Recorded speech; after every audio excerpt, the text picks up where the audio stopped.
Hello, good morning, everybody. I hope you had a good second breakfast in the coffee break. We start the second session. Originally, Minister Karliczek was on the program. She could not come for more important, it's hard to believe, but that's the fact, more important business this morning, but it's a great pleasure and honor for us to welcome State Secretary Wolf-Dieter Lukas. Welcome. Our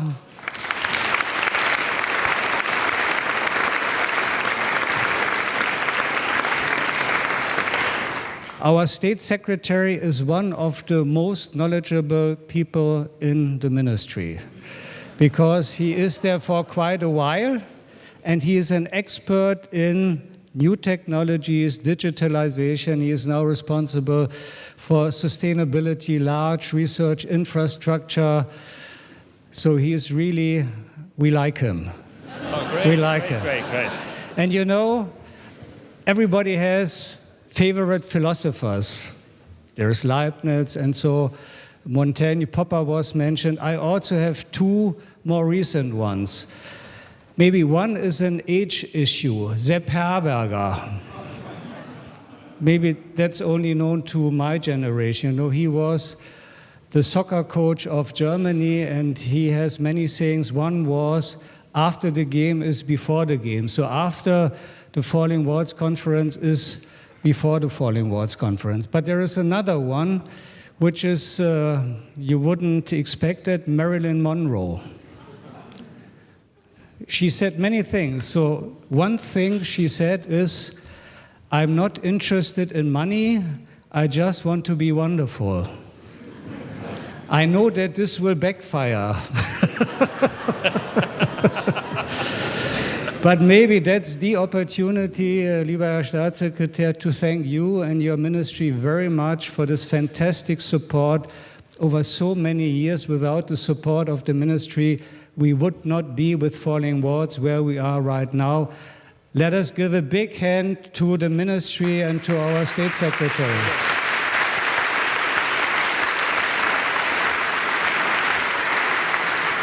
And let me mention one last thing. They support the conference, but they also support this Falling Walls Lab for the young people. Isn't that great? Where are our youngsters? Please stand up, wave your hands, and applaud again. Isn't that fantastic? Many of them are in the video room. They will come down later. So the stage is yours. Thank you very much. Professor Mlynk, I have to say, first of all, I said that Minister Karliczek has a more important appointment. She has a necessary appointment, but of course this is the most important here. So I think there's a difference between necessity and importance. So I would say the conference is great importance. So I would like to talk in German. Lieber Professor Mlynk, lieber Professor Toner, meine sehr verehrten Damen und Herren. Toner, ladies and gentlemen. Was wissen wir über die Zukunft? What do we know about the future? Was können uns Wissenschaften, Wissenschaftlerinnen und Wissenschaftler über die Zukunft sagen? Scientists and researchers, what can they tell us about the future? Dabei helfen, einen Blick in die Zukunft zu wagen? And humanities help us to look into the future and to dare to look into the future, or do we always remain surprised by the here and now? Science is looking for regularities, the same point of departure, same future. This could be the hypothesis. If we know the past, if we know the present, then we might also know the future? Exclamation mark, question mark. You all know, we know, that scientists and researchers are confronted with this every day, and you all know that this sounds valid, but it will not stand the test of reality. Professor Mlynk, physicists are really well off because they have the laws of nature. But, for us and for you in the quantum world, we are always confronted with what we could not anticipate. So science itself sometimes has problems to cope with the topic of future. But how about humanities? How about social science? And Mr. Brandt, where are you? Mr. Brandt from the Futurium.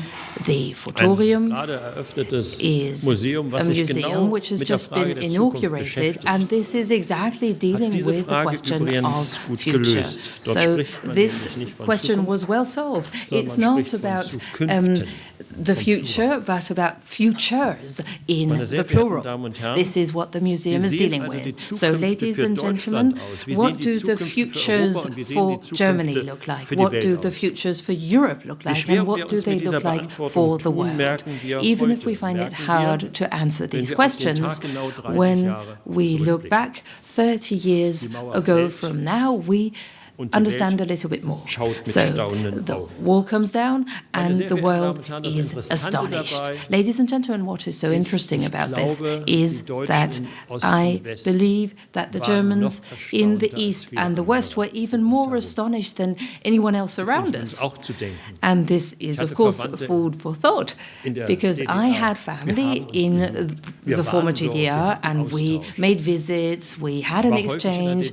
I very frequently traveled to former East Germany. I grew up in the vicinity to the wall. I know about West Berlin and West Germany. I was part of the system, and my family, they were part of a different system. And I can recall very well one day 30 years ago, a German is somewhere abroad, in a capital, somewhere in an airport lounge, and all of a sudden you meet many others, and on a television screen we could see what was happening in Berlin and in other towns and cities of the West and the East of Germany. So what was most interesting was that the Germans just remained silent, and they could not understand this. They could not understand the future that was kind of developing in front of their eyes on the television screens. They could not believe this. They were delighted, but they said, I cannot really imagine that this is real. And it was so interesting how the others responded. It was a very good mood in the airport lounge. There were many drinks that were drunk and many cheers, but there was this mood that was supported by those that came from the UK, from France, from the United States. And they always said, well, why aren't you not happy about this? And of course we were happy, and still we just thought this was really something which could not be. It was very hard to believe. Ladies and gentlemen, this goes to show one thing, and this is that again and again, you might be surprised by future. So all of a sudden, there are things that happen and you would have never guessed that they could come true. So I was just thinking, just imagine somebody would completely discover a new water. So it would become colder and colder and colder, and all of a sudden there's no water anymore. What do? We carry out 100 experiments, and after some time we realize that at 0 degrees something is happening. But sometimes it does not happen at this point in temperature. Sometimes there is a liquid, it is water, and you just hit on the table and all of a sudden it is ice. And physicists are aware of this behavior. So after what happened in Germany, I would call this a Przewalskis effect, if I may. So somebody is stammering some words on television, answering to the question from which this decree would be valid, and he just stammers. He just says, well, as far as I know, I believe it is applicable from now on. immediately. This is what Mr. Przewalskis said. So, future is very hard to anticipate, and those who live in the present and who at the very forefront very often don't really realize what's going on around them. They see the water, but they don't know that actually it's already ice. It just does not know that it's ice already.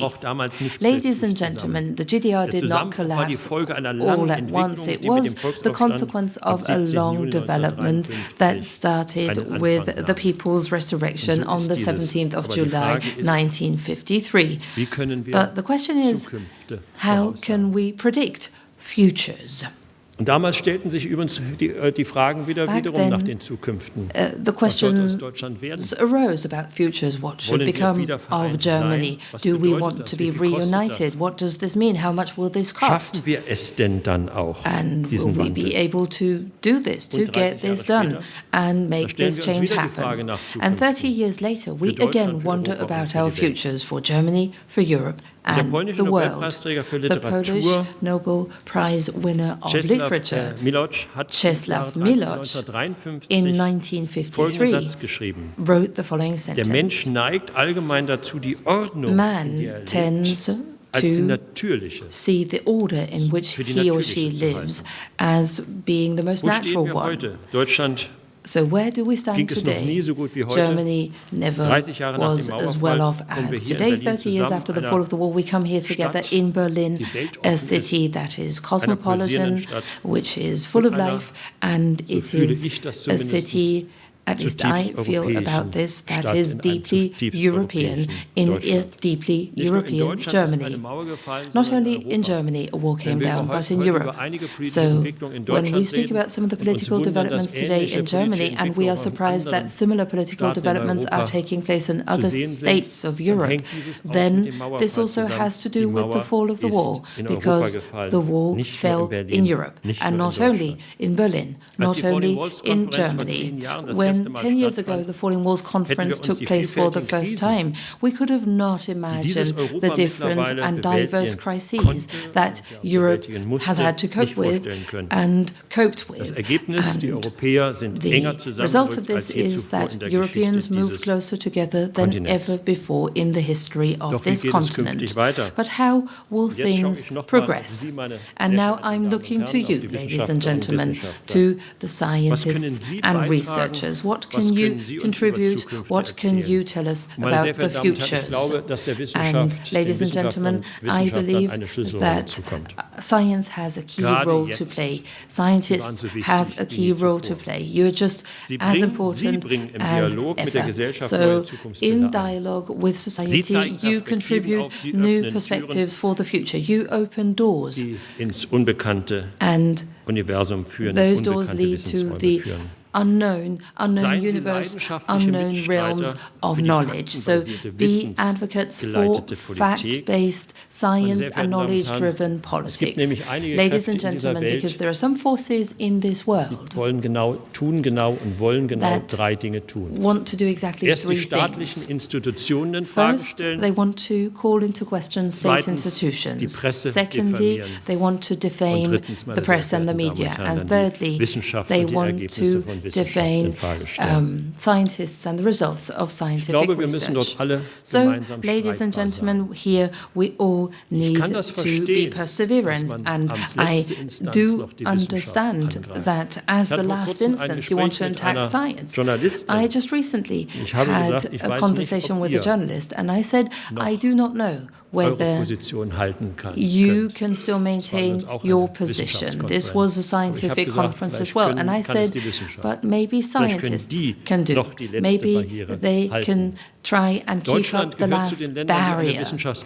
Germany is one of the countries that is engaging in a science-driven political approach. We listen to scientists and we try to take a fact-based political approach. I believe that science-based politics is part of democracy, belongs to democracy, and is inseparably linked with democracy. But this brings me to you, scientists. Sie können uns Vorbilder sein. Sie forschen mit Mut und Durchhaltevermögen an ihren Themen. Sie verfolgen mit Hartnäckigkeit ihre Projekte. Sie sind überzeugt, mit ihrer Arbeit ein Stück weit unsere Welt besser zu machen und resilienter zu machen.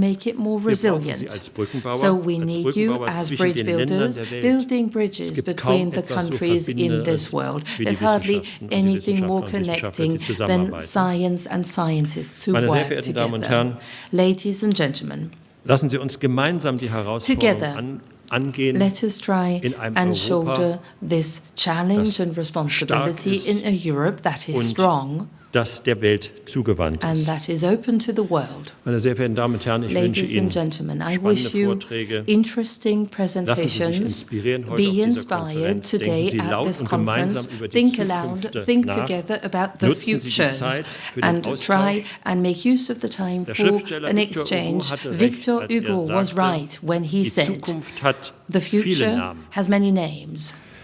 Für Schwache For the weak, ist sie das Unerreichbare. it is what is Für die inattainable. Furchtsamen For das those who are Unbekannte. fearful, it is the Für die unknown. Mutigen And for the die courageous, Chance. it is the Seien Sie opportunity. mutig, meine sehr So verehrten be Damen und Herren. courageous, ladies and gentlemen.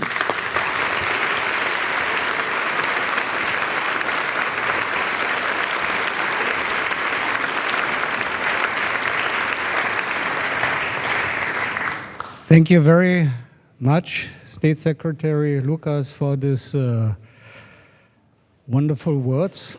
I think for us as Germans, it's really special. 30 years of the fall of the Berlin Wall.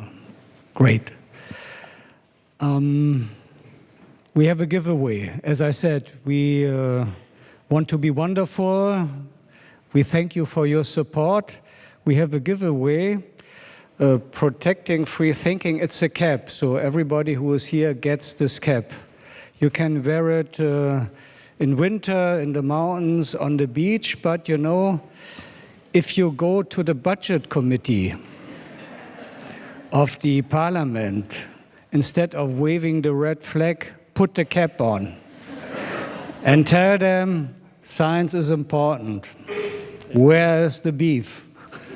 So I will say this for sure, where's the beef, but is it color red, has this a special meaning? Not at all. Is it made for our finance minister, or why is it red? I think we shouldn't start digging too deep.